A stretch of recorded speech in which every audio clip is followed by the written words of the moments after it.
I remember the silence more than the words. That moment in the dorm room when I just finished my speech and no one clapped. No smiles, just a long, heavy pause. A silence that told me everything I needed to know. I wasn't good enough. Not because of what I said, but how I said it. I sounded different.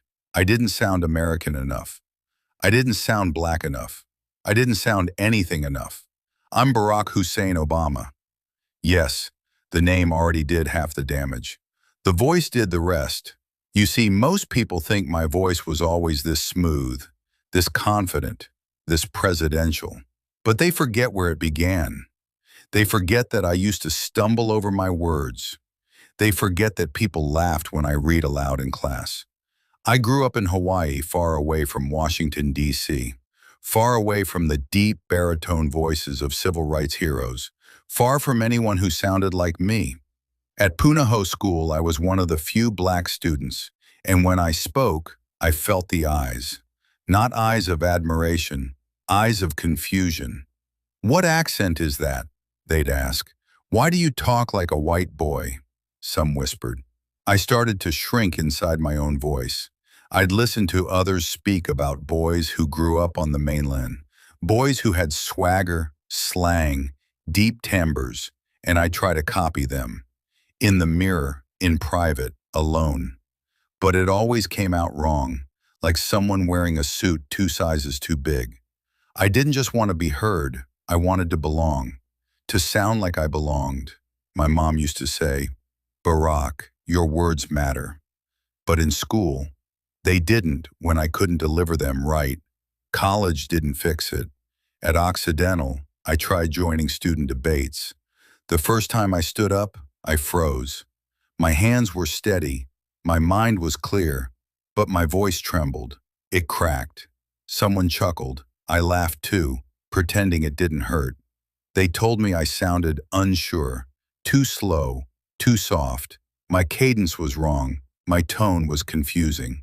One professor said, "Barack, your ideas are sharp, but your delivery lacks conviction." That was the most polite rejection I ever got. Most people didn't even say it.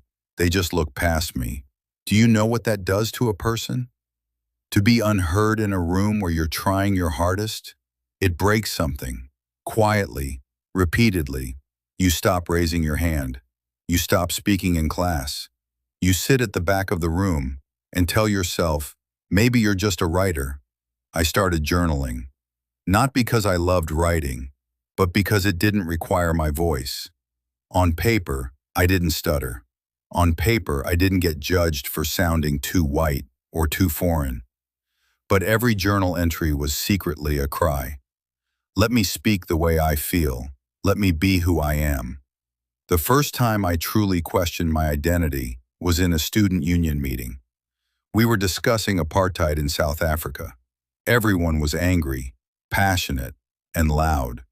I raised my hand. I shared my point calmly. And one activist turned and said, "Man, that's not how we talk." I walked out, sat on a bench, cried. Not because he insulted me, but because I believed he was right. I didn't sound black enough for the movement. I didn't sound American enough for politics. When I transferred to Columbia, I made a quiet promise. Learn to own your voice or stay invisible forever. But how do you fix your voice when it's the only one you have? How do you change the thing you used to be? I started by listening. I found recordings of Malcolm, of Martin, of Mandela.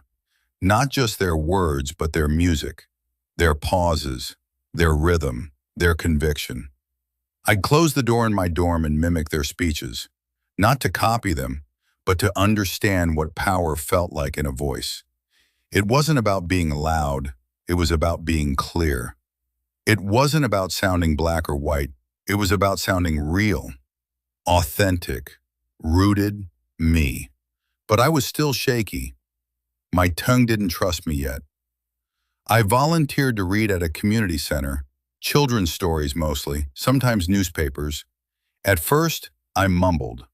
I rushed, but the kids were more patient than adults.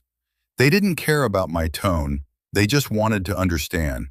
That gave me something I hadn't felt in years, grace. The grace to stumble, the grace to keep going. I began practicing my voice every day, not in front of a mirror, but in front of ears. Old ladies, homeless veterans, single mothers coming in for food stamps. They didn't care that I wasn't perfect. They cared that I cared. One woman said, "You speak like you mean it. Don't stop that."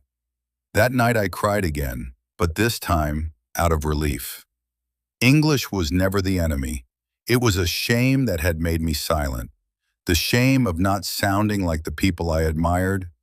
The shame of being too soft, too slow, too unsure. But slowly, word by word, I began to reclaim my voice.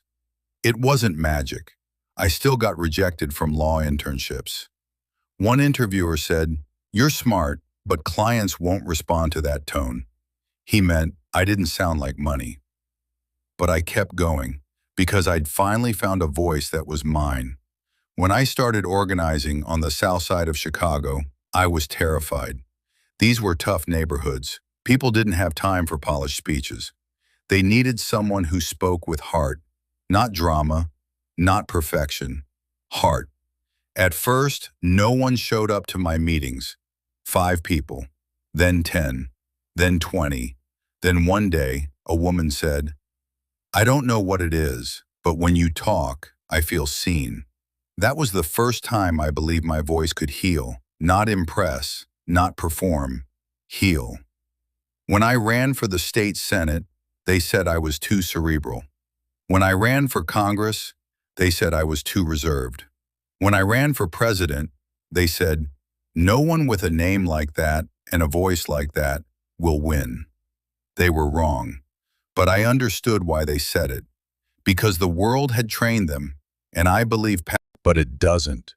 Power can be slow. Power can have pauses. Power can sound like hope. I trained my voice like an athlete trains their body. Every speech, every sentence, practiced, polished, purposeful, not to be perfect, but to carry the truth. I studied the way silence works, the space between sentences. I studied how to tell a story, where to lift, where to drop, where to breathe. Not for applause, but so people would remember the feeling. When I spoke at the DNC in 2004, I still felt like that boy from Hawaii, the one who got mocked for his tone. But I stood tall because I finally trusted the voice inside me. I didn't speak to impress. I spoke to connect. I looked out at the crowd, thousands of faces, and I began. There is no black America and a white America. The rest, you know. But the struggle behind that moment is what you didn't see. You didn't see the years I spent in silence. You didn't hear the voices in my head that said I'd never be enough. You didn't feel the pain of rejection, not for what I said, but for how I said it. Now, people say my voice inspires millions. But I never wanted to inspire. I just wanted to be heard. If you're struggling with English, with speaking, with shame, with fear, I've been there, and not just once. I still feel it some days, but I speak anyway, because my voice is imperfect, uncertain, layered, is still worth it. So is yours. If speaking fluent English has been a struggle for you too, I know how it feels. I went through it too. But one small thing changed my life, something I still use. I've left a special link in the description for you. Don't forget to check it out. Thank you, friends.